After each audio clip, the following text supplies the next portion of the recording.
Graças, pais e irmãos, estamos louvando ao Senhor mais uma vez com a ministração da palavra do Senhor.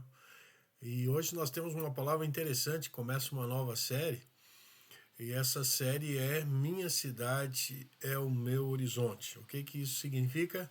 Que nós temos uma cidade para falar do amor de Jesus, para ganhar vidas para Cristo, para transformá-la numa cidade de excelência, de grandeza, né?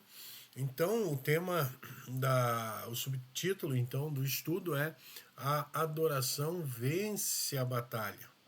Nós às vezes pensamos que para vencer uma batalha espiritual, nós somos obrigados a fazer algum tipo de procedimento, talvez, que não tem a ver com uma proposta que a Bíblia nos dá, ou que nos mostra. Nós sabemos que vencer batalhas, nós estamos muito mais na dependência de Deus do que, evidentemente, na nossa força física ou a nossa capacidade intelectual. Então, o que nós entendemos nesse título que tem a ver realmente com a vitória, que é adoração vence a batalha. Adoração vence. A adoração é você obedecer a Deus, é se prostrar. A palavra adorar, ele vai no contexto de estarmos adorando com nossa maneira de viver, nossa prática de vida espiritual, cristã, também com louvor, tudo isso é uma adoração. Né? Então, o perigo pode se aproximar todos os dias de nós. Infelizmente, nós não estamos isolados, né? Mas estamos vivendo realmente na possibilidade de sermos atacados pelo inimigo, que é o inimigo das nossas almas. E circunstâncias que precisam, então, de a gente colocar diante de Deus. Então, os perigos se aproximam. Todos enfrentamos batalhas, na verdade. Existem dias em que sentimos medo, insegurança, pressão, preocupação e cansaço. Às vezes as lutas parecem maiores do que a nossa força, e a nossa capacidade, os nossos recursos se esvaem e nós precisamos então de lutar e vencer algo que está à nossa frente. E a pergunta que fica é, quando você enfrenta esses momentos difíceis, qual costuma ser a sua primeira reação? Tenta resolver sozinho? Fica desanimado? Procura por alguém? Ora? Espera? Né? Imagine receber uma notícia dizendo que vários exércitos inimigos estão vindo em sua direção ao mesmo tempo. Não era apenas uma ameaça pequena, era uma multidão enorme, humanamente impossível de ser vencida. O texto que nós vamos trabalhar é 2 Crônicas 20, de 1 a 27, onde está todo o contexto. Nós vamos apenas trazer alguns versículos para que nesse estudo não fique tão longo e a gente possa entender o que estava acontecendo ali com o rei Josafá.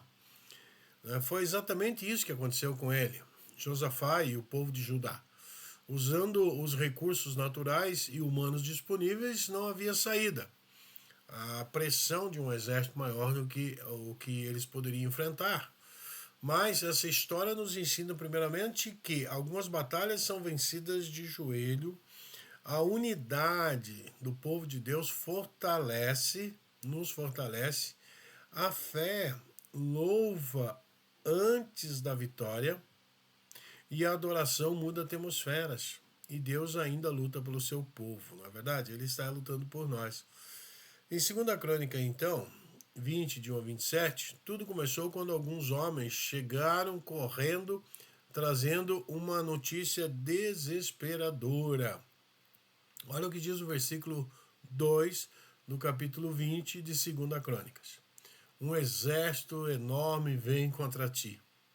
A Bíblia diz que Josafá teve medo, afinal, homens, mulheres de fé também sentem medo. Ter fé não é nunca sentir temor, mas sim saber para onde corremos quando o medo chega. Eu convido você a olhar para os inimigos ao redor. Cada um de nós enfrenta luta, desafios pessoais, enfrentamos também desafios em comum, principalmente há uma batalha espiritual sendo constantemente travada nas regiões celestiais.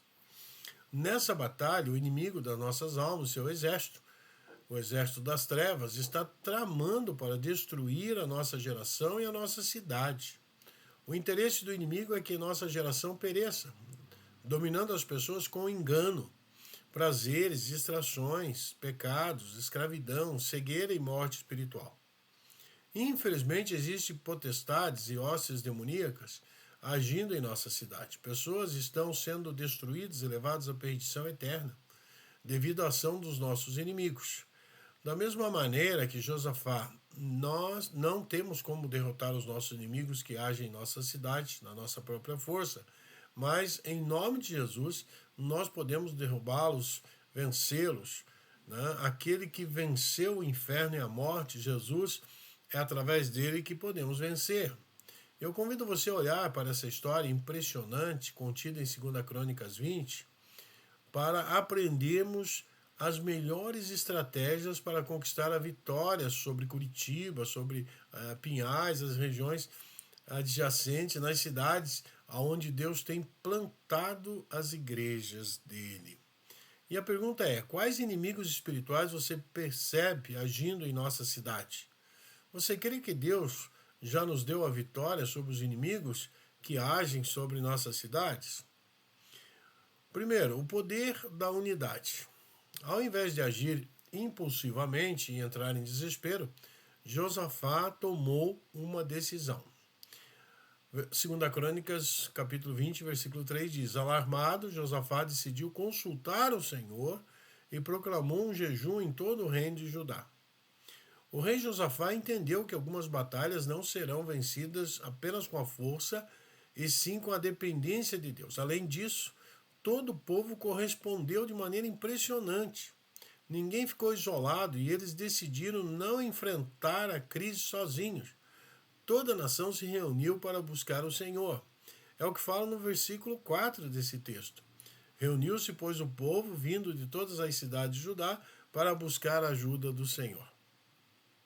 Deus nunca planejou que enfrentássemos guerras sozinhos. O inimigo, ele tenta isolar, né, dividir, afastar, desanimar e enfraquecer vínculos. Mas a grande força do povo de Deus está na unidade. A igreja, a célula, a família espiritual, né, que são ambientes de segurança, de suporte, de fortalecimento, encorajamento, oração e cura. Pessoas isoladas tendem a enfraquecer emocionalmente e espiritualmente. Deixar de congregar, deixar de estar próximo do povo de Deus é um perigo muito grande, porque os predadores atacam justamente aqueles que estão isolados. Isso a natureza nos ensina através dos animais, e procuram aqueles que não estão em apoio coletivo. Entretanto, quando lemos esse texto, 2 Crônica, um dos fatos mais bonitos dessa história é que o povo se uniu. Ninguém enfrentou a batalha sozinha. Toda a nação se reuniu para orar, jejuar e buscar a Deus em unidade. Há muito poder quando estamos todos em unidade. Somos o povo de Deus e em Cristo temos autoridade sobre nossa cidade. Orando, jejuando, buscando a Deus em unidade, haverá vitória sobre os inimigos. Qual é a pergunta que nos vem então? Você percebe que há poder na unidade? O que você crê que pode mudar na atmosfera espiritual da nossa cidade? Né?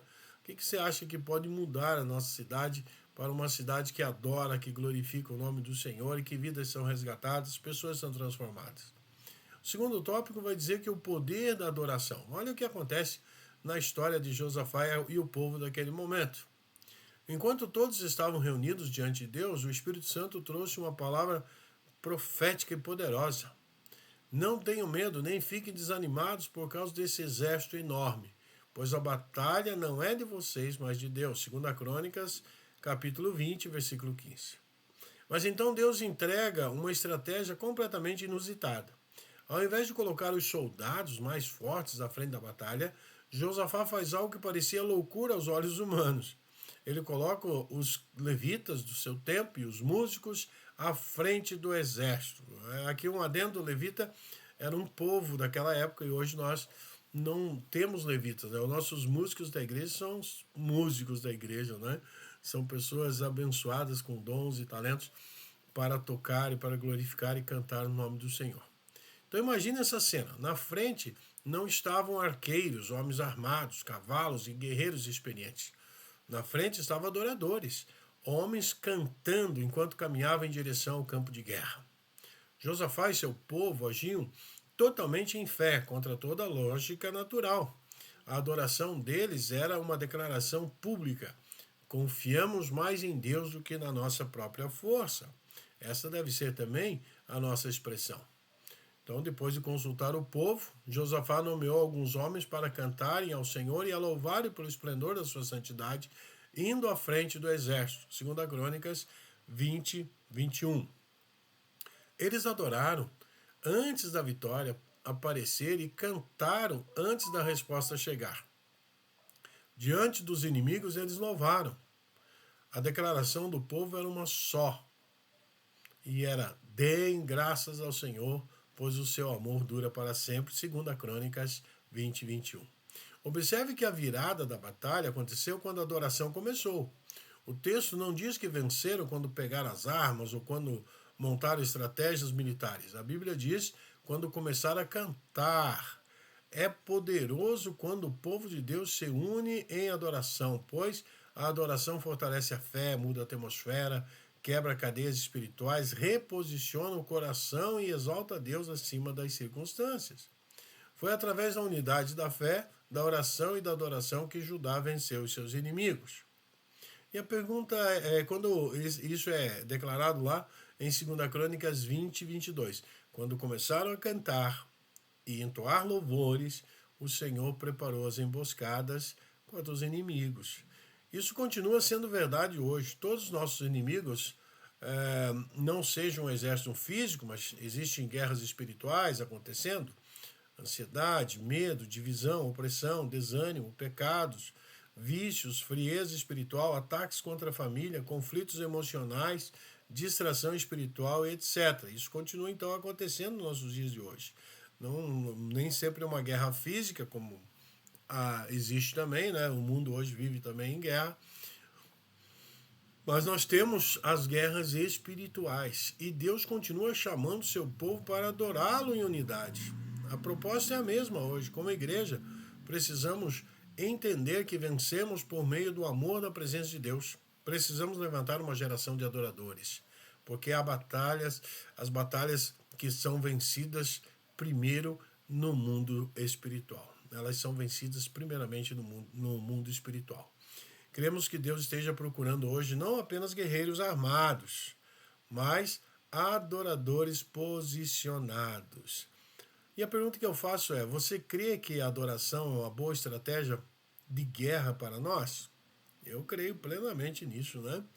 Tanto pela expressão daqui de 2 Crônicas 20, como nós vemos em outros momentos que a adoração liberta. Paulo e Silas na cadeia estavam cantando quando houve aquele terremoto, eles foram libertos ali das cadeias.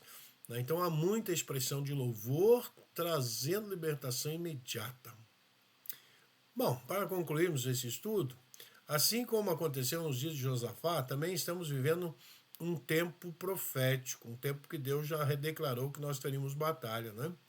E Deus está convocando o seu povo para sair das suas casas, se unir em fé e levantar adoração sobre a nossa cidade. O que é esse sair? É você estar sempre disposto a estar junto com os irmãos, seja nas ruas, seja na igreja, seja nos lugares, nas células, batalhando em prol da qualificação das nossas vidas e da vida também daqueles que nós conhecemos, amamos e nossos familiares. Então nós marchamos em fé porque entendemos que há batalhas espirituais sendo travadas sobre as famílias, sobre as casas, sobre jovens, crianças e sobre toda a cidade. Mas também entendemos que Deus ainda luta pelo seu povo, não é verdade?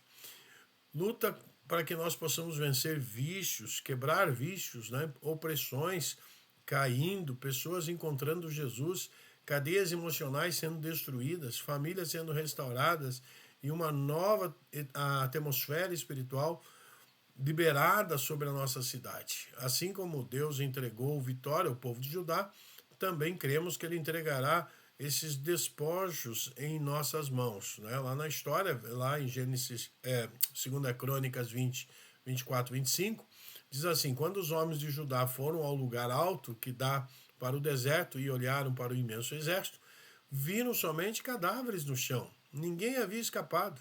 Então Josafá e seus soldados foram recolher os despojos. Havia mais despojos do que eles eram capazes de levar. Né? Então, dentro dessa adoração que eles estavam fazendo a caminho da batalha, de maneira que eles não tinham força bélica e nem uma estrutura de exército suficiente, Deus promoveu a vitória e ainda houve um despojo. Aquele material, aquilo tudo que o povo inimigo ali estava, ficou à mercê do povo de Deus. Então cremos que os despojos de hoje, dessa batalha, serão vidas salvas, famílias restauradas, células multiplicadas e pessoas curadas, jovens rendidos a Jesus e libertação espiritual e avivamento sobre a nossa cidade.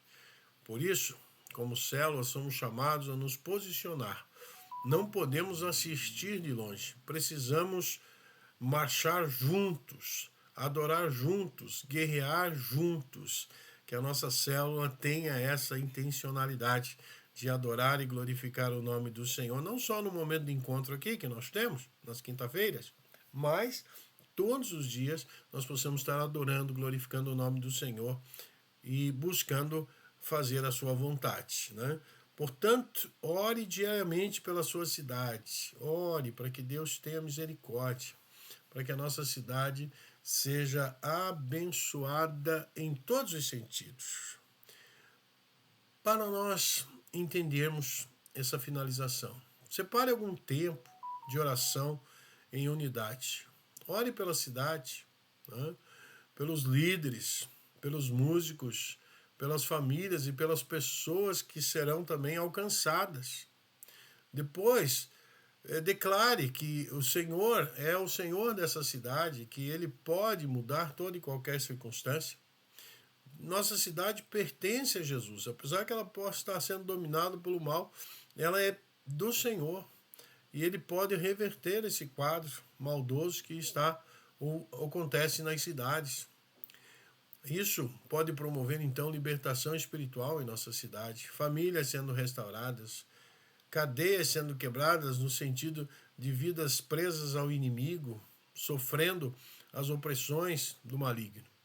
E a presença de Deus tomará as ruas da nossa cidade pela verdadeira liberdade que há em Cristo Jesus. O Senhor entregará vitória a seu povo. Haverá salvação, cura e avivamento. É assim como no tempo de Josafá, a adoração deve ir à frente e a vitória virá atrás de nós. As bênçãos correrão atrás de nós. Comece a adorar ao Senhor. Tome esse estilo de vida de buscar adoração durante o seu dia através de músicas e louvores que engrandecem o nome do nosso Senhor, que restauram a nossa fé, que nos animam. A música tem uma função extraordinária. Ela é até terapêutica, né? Já se sabe em alguns quadros aí de saúde que a música é utilizada como uma terapia. A música é terapia. Musicoterapia é algo maravilhoso que Deus nos deixou. Portanto, há também músicas do mal. Há músicas que nos incitam à depressão, que falam sobre tragédias, práticas irregulares, né, pecados, e essas nós devemos evitar. Nós devemos buscar aquelas músicas que adoram e glorificam o nome do Senhor e que trazem para nós declarações de fé que está na Bíblia. Então, seja seletivo, escolha músicas que adoram e exaltem o nome do Senhor. Deus abençoe, bom feriado. Acredito que neste horário já do nosso estudo nós estamos terminando o dia praticamente, né? Mas que Deus te abençoe, que esse feriado não seja apenas um feriado para um descanso físico, mas também um reavivar espiritual na presença do Senhor. E se Deus nos permitir, nos encontramos mais uma vez semana que vem para adorar e glorificar o nome do Senhor. Vamos orar? Pai querido, mais uma vez te louvamos, te agradecemos e pedimos a tua bênção. Que sejamos, Pai, sempre os adoradores, aqueles que vencem a batalha com o poder que vem do Senhor. Não permita, Pai, de forma alguma, que nós vacilemos, não obedeçamos à Tua orientação, mas sim possamos ser cada vez mais dirigidos, guardados, amparados e glorificando o Teu nome pelas vitórias. A vitória não é nossa, a vitória é do Senhor e nós assim oramos, agradecidos pelas vitórias que já tivemos, pela que estamos tendo e pelas que iremos ter, Pai. Guarda o Teu povo, abençoa a Tua igreja. É a minha oração em nome de Jesus. Amém. Deus abençoe a todos e até o nosso próximo encontro, se assim Deus nos permitir.